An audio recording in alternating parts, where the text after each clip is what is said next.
Hello. Hello Dutt साहब, मैं देवयानी बोल रही हूँ। हाँ देवयानी बोलो। दत्त साहब, एक बहुत ही अजीब बात हो गई है।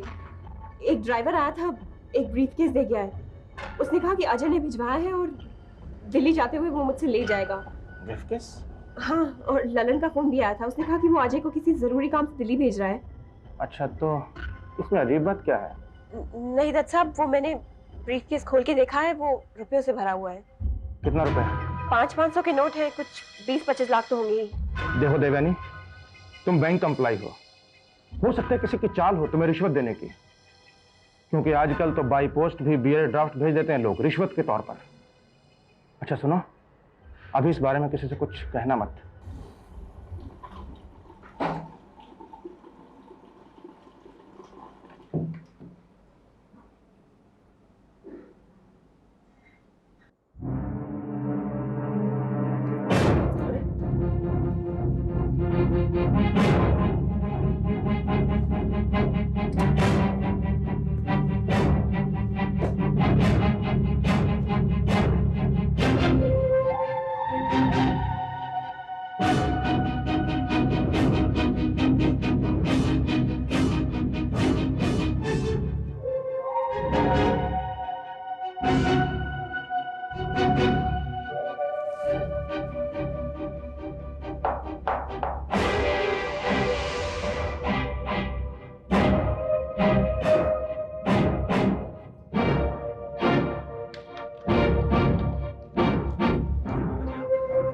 अजय बेटा, तुम अभी तक तैयार नहीं हुए।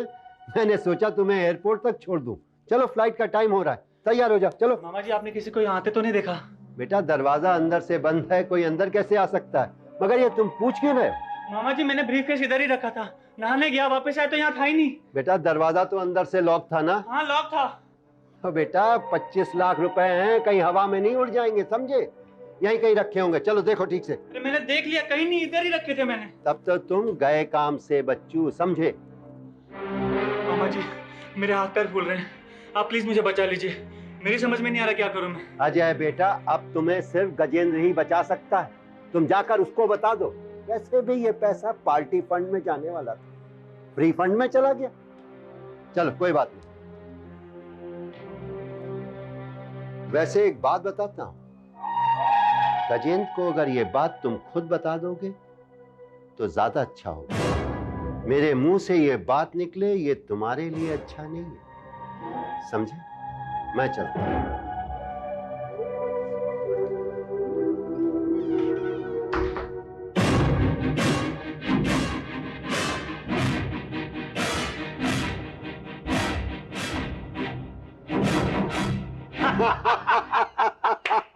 मामा मान गया मैं तुझे। क्या स्कीम बनाई है, सांप भी मर गया और लाठी भी नहीं दिख रही। अरे बेटा, हंस मत, बैठ जा आराम से। हवाइयां उड़ रही हैं उसके चेहरे पे, बदन कांप रहा है ससुरे का।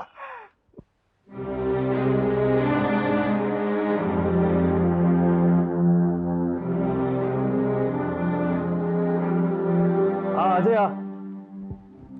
ले ये 10,000 रुपए रख ले, दिल्ली में तेरे खर्च के काम आएंगे। वे ले पकड़। अरे क्या हुआ? और तू अभी तक तैयार भी नहीं हुआ? सामान कहाँ है तेरा? वो गजेंद्र भैया, मैंने ब्रीफकेस अपने कमरे में रखा था, नहाने को गया, वापस आया तो ब्रीफकेस गायब हो गया। बे साले, क्या बोल रहा है तू? 25 लाख रुपया था उसमें, और ऐसे कैसे ब्रीफकेस गायब हो जाएगा? इस घर में क्या चोर उचक्के घूम रहे हैं? सीधी तरह बता दे, वरना मार मार के तेरी खाल में भूसा भर दूंगा मैं। भैया, मेरी भी समझ में नहीं आ रहा कि ब्रीफकेस कहाँ गायब हो गया। अबे ये ड्रामा बंद कर दे और सीधी तरह बता दे ब्रीफकेस कहाँ छुपाया है, वरना मैंने पुलिस को बुला लिया तो हड्डी पसली एक कर देगी, तब बताएगा। अरे अजय बेटा, पुलिस के डंडे खा के अपनी दुर्गति क्यों करवाना चाहता है? अपनी इज्जत की नहीं सोचता तो अपनी बहन की इज्जत के बारे में सोच। बेचारी को आत्महत्या करनी पड़ेगी। मामा जी मैं कसम खा के कहता हूँ, मुझे नहीं मालूम ब्रीफकेस कहाँ गायब हो गया। गजेंद्र बेटा, ये डंडे खाए बगैर नहीं बोलेगा, तो पुलिस को बुला। अजय, मैं तुझे एक मौका और देता हूँ। अरे छोड़ो मामा जी, अब तो मैं पुलिस को बुला ही लेता हूँ। रुको बेटा, और सोच ले अगर मैंने पुलिस को बुला लिया, पुलिस आएगी यहाँ, तेरी हड्डी पसली तो तोड़ेगी, साथ में तेरी बहन देवयानी के घर की तलाशी भी लेगी। दीदी के घर की तलाशी क्यों होगी? यहाँ तो वहां महीनों से नहीं गया। अरे तेरे हर दोस्त की तलाशी होगी, जहाँ जहाँ पे शक जाएगा वहां तलाशी होगी। अबे क्यों दूसरों की इज्जत भी उतरवाता है? गजेंद्र भैया, अब मेरी समझ में कुछ आ रहा है। ब्रीफकेस इस हवेली से बाहर कहीं नहीं जा सकता। हो सकता है मैंने इधर ही छुपाया हो। यहाँ की तलाशी क्यों नहीं लेते? वाह बेटा वाह, बहुत खूब। तेरी खुशी के खातिर पहले इस हवेली की तलाशी होगी। देख लिया गजेंद्र बाबू, ये तेरा दोस्त है, तुझे ही चोर कह रहा है। बुला पुलिस को। 1 मिनट। अबे जिस थाली में खाता है उसी में छेद करता है, मारूंगा एक छेद। खबरदार जो मुझ पे हाथ उठा तो, वरना मेरा भी हाथ उठ जाएगा। समझ क्या रखा तुम दोनों ने मेरे को? अब मेरी समझ में सब बात आ रही है। ये तुम दोनों की चाल है मुझे फंसाने की। तुम दोनों को मालूम है ब्रीफकेस कहाँ पे है, तभी तलाशी की धमकी दे रहे थे हैं? और क्या सबूत है तुम्हारे पास कि तुमने मुझे ब्रीफकेस दिया? अबे तुझे सबूत चाहिए ना? हाँ। अभी सारे सबूत मिल जाएंगे। देख मैं अभी पुलिस को फोन करता हूँ और ब्रीफकेस मिलेगा, सारे सबूत मिलेंगे। हेलो, हाँ इंस्पेक्टर महापात्र। हाँ जी, मैं विश्वनाथ जी के घर से बोल रहा हूँ, गजेंद्र विश्वनाथ। हाँ, हमारे घर में चोरी हो गई है। हाँ जी, एक ब्रीफकेस में 25 लाख रुपए था, मेरे नौकर अजय ने उसे चुरा लिया है।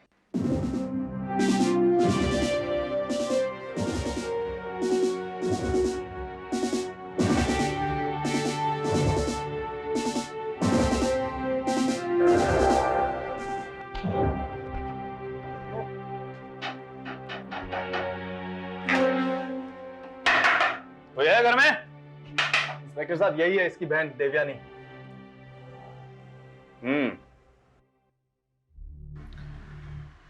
ये अजय आपका भाई है? जी हाँ इंस्पेक्टर साहब। अरे अजय, कहाँ थे तुम इतने दिनों तक? इंस्पेक्टर साहब, ये पिछले 1 महीने से गायब है। मैंने अपने एरिया की पुलिस स्टेशन में इसके गायब होने की रिपोर्ट भी लिखवाई थी 1 महीने पहले। कहाँ चले गए थे तुम? हाँ, रिपोर्ट की कॉपी है आपके पास? जी हाँ, मैं भी लाती हूँ। 1 मिनट मिस देवयानी, हमें आपके घर की तलाशी लेनी है। इनका कहना है कि आपके भाई ने इनका एक ब्रीफकेस चुराया है जिसमें 25 लाख रुपए थे। ओ, ठीक है, सारा घर आपके सामने पड़ा है, तलाशी ले सकते हैं। लेकिन इससे पहले आपको एक बात बतानी होगी कि आपने अभी तक अजय को अरेस्ट किया है कि नहीं? जी हाँ, ये मेरी हिरासत में है। क्या आप ये लिख कर दे सकते हैं? आप पुलिस स्टेशन आकर ले सकती हैं। आपके पास सर्च वारंट है? मिस देवयानी, ये 25 लाख रुपए की चोरी का मामला है, मैं बिना सर्च वारंट के भी तलाशी ले सकता हूं। लेकिन आपकी तसल्ली के लिए मैं बता दूं कि मेरा एक कांस्टेबल यहां सर्च पूरी होने तक सर्च वारंट लेकर पहुंच जाएगा। I'll take your word for that, inspector. आप तलाशी ले सकते हैं। मिस्टर गजेंद्र, कैसा ब्रीफकेस था आपका? जी, मेरा जो ब्रीफकेस कैसा भी हो इंस्पेक्टर साहब, मेरे पास अपना कोई ब्रीफकेस तो है नहीं। इसलिए अगर आपको इस घर में कोई भी ब्रीफकेस मिले तो जाहिर है इन्हीं का होगा। तलाशी लो। जी साहब। ठीक है साहब।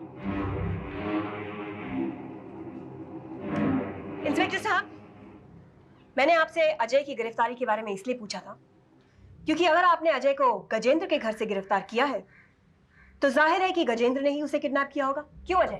अरे ये क्या बोलेगा? ये तो खुद कुत्ते की तरह दुम हिलाता हुआ मेरे पास आया था, और ये कोई दूध पीता बच्चा जो मैं इसे किडनैप करूंगा? मिस्टर गजेंद्र, मेरे घर में खड़े हो, मुंह संभाल के बात करो। मेरी भी जबान निकल आई। साहब, यहाँ कोई ब्रीफकेस नहीं मिला। अच्छी तरह देख लिया? साहेब, इथे 2 बेडरूम आहे, दोन्ही बेडरूम मध्ये काही सापडलं नाही, ब्रीफकेस पण नाहीये। अरे ऐसा कैसे हो सकता है? आप ठीक से देखिए ना। इंस्पेक्टर, अब आप जा सकते हैं। इंस्पेक्टर चलो। अरे मुझे कहाँ लिए जा रहे हैं? इसने मुझे कोई ब्रीफकेस नहीं दिया। लेकिन इनकी एफआईआर ब्रीफकेस की चोरी की है। चलो। रुकिए इंस्पेक्टर, इनका ब्रीफकेस जरूर चोरी हुआ होगा, लेकिन जब तक इनका ब्रीफकेस अजय के पास से बरामद नहीं होता आप उसे कहीं नहीं ले जा सकते। आप मुझे कानून मत सिखाइए। मैं शक की बिना पर किसी को भी गिरफ्तार कर सकता हूं। Okay, may be for a few hours, लेकिन आपको मुझे ये लिख कर देना होगा कि अजय के बदन पर कोई चोट के निशान नहीं है, उसे कोई फ्रैक्चर नहीं है। इसके बिना मैं उसे नहीं ले जाने दूंगी। नहीं तो मैं अपने वकील को बुलाऊंगी और हाई कोर्ट में हेबिस कॉर्पस की रिट कर दूंगी।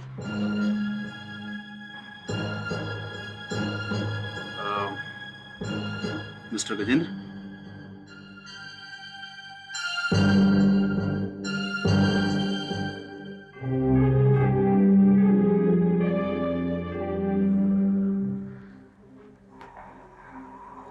अगर मैंने इसे लिखकर दे दिया तो फिर मैं पुलिस स्टेशन में इसकी तुड़ाई नहीं कर पाऊंगा। अगर आप उसकी तुड़ाई नहीं करेंगे तो बताएगा कैसे? पैसे कहाँ हैं? और आप उस पिद्दी सी लौंडिया से डर रहे हैं। अरे ले चलिए घसीट के ससुरे को।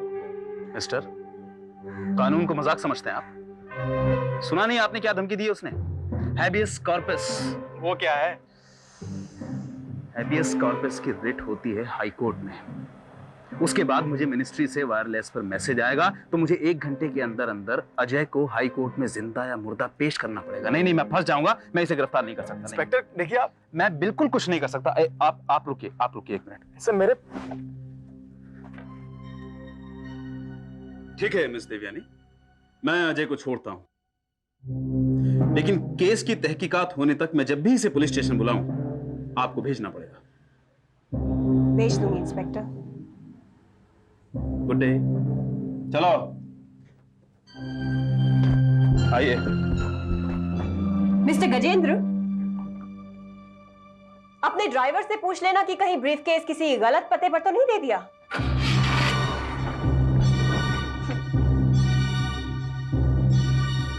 दीदी मुझे माफ कर दो। नहीं अजय, मुझे माफ कर दो दीदी।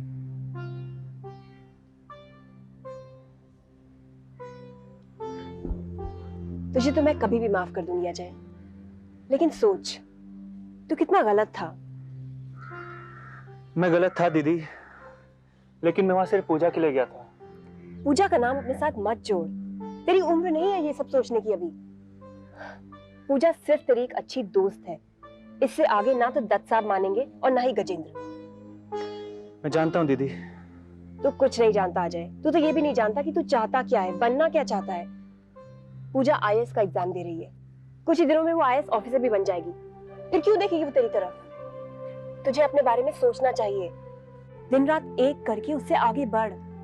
तुम ठीक कहती हो दीदी। देखा जाए, ये प्यार व्यार कुछ नहीं होता। जब एक लड़की अपने फ्यूचर के बारे में सोचती है ना, तो सिक्योरिटी ढूंढती है, अपने होने वाले हस्बैंड का सोशल स्टेटस देखती है। और जब हम किसी से प्यार करते हैं ना, उसे पाना चाहते हैं, तो हमें यह देखना चाहिए कि हम उसे खुश रख पाएंगे या नहीं। तूने कितना वक्त बर्बाद कर दिया अजय। क्या मिला तुझे गजेंद्र के पास जाके? अगर मैं सिचुएशन ना संभालती तो तू आज जेल में होता। दीदी अब मैं वही करूंगा जो तुम कहोगी।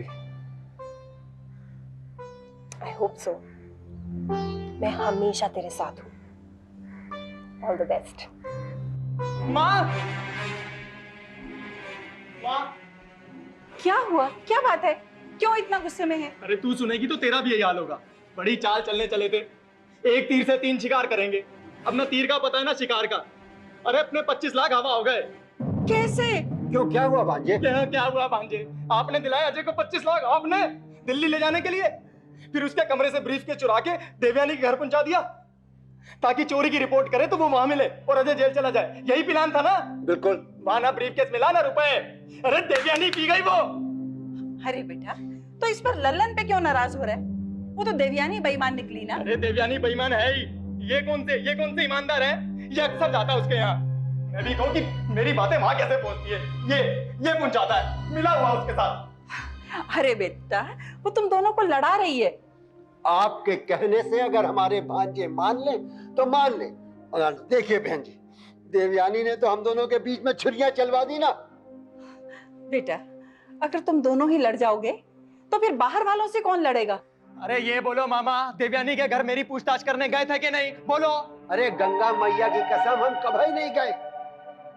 तुमने जब से अपने मामले में दखल देने को मना किया, तब से हमने तुम्हारे बारे में सोचना ही बंद कर दिया। ससुरी सरासर झूठ बोल रही है। मेरी तो समझ में नहीं आ रहा है कुछ, क्या सच है और क्या झूठ है। अब ये पैसा देवयानी से निकलेगा कैसे? अपने तो सारे बैंक अकाउंट बंद हैं। और हवेली के कागज गिरवी रख के 25 लाख लाया था। यही तो हमारी समझ में भी नहीं आ रहा है। इतनी दूर की तो हमने भी नहीं सोची थी। ब्रीफ केस का तो ताला बंद था। ससुरी ने जाना कैसे कि उसके अंदर रुपया था? अरे मामा, ये बात क्यों भूल रहे हो कि देवयानी बैंक मैनेजर है। रुपयों के तो बीच रहती है, वो रुपया सूंघ लेती है। अब क्या होगा बेटा?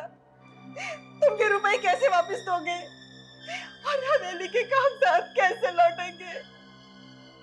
ये हवेली मेरी जान है।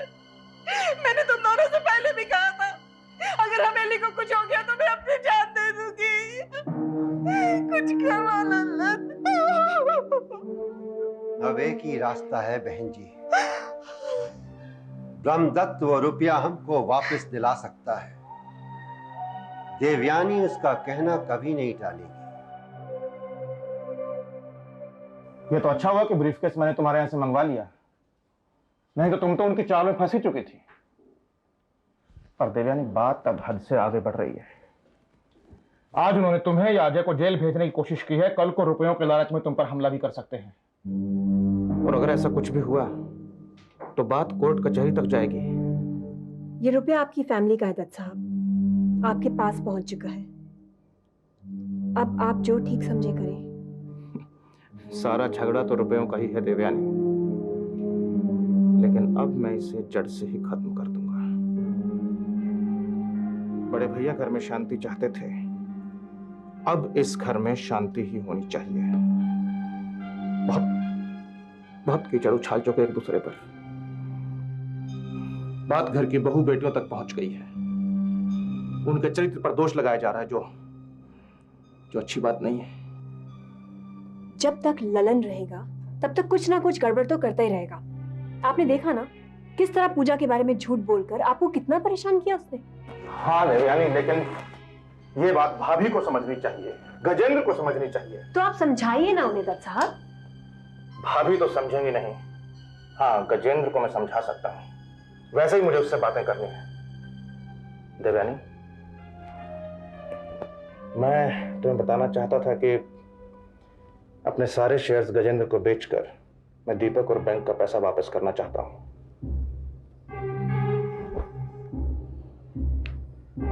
दीपक से बात की आपने? हाँ, उसे कोई एतराज नहीं। तो गजेंद्र इतना पैसा लाएगा कहां से? उसमें तुम्हें हेल्प करनी पड़ेगी। मतलब चेयरमैन से बात करके मेरा लोन उसके नाम ट्रांसफर करना पड़ेगा बस। ये मैं नहीं कर पाऊंगी दत्त साहब, ये मेरे प्रिंसिपल्स के खिलाफ है। हाँ, लेकिन आपको भी ये काम करने से रोकूंगी नहीं। देवयानी, एक बात पूछूं, गजेंद्र ने ऐसी कौन सी गहरी चोट दी है तुम्हें? नहीं, मैंने कई बार ये बात महसूस की, बस पूछने की हिम्मत नहीं हुई। क्या बात? फिर कभी दत्त साहब, अभी मैं चलूंगी। जैसा ठीक समझो।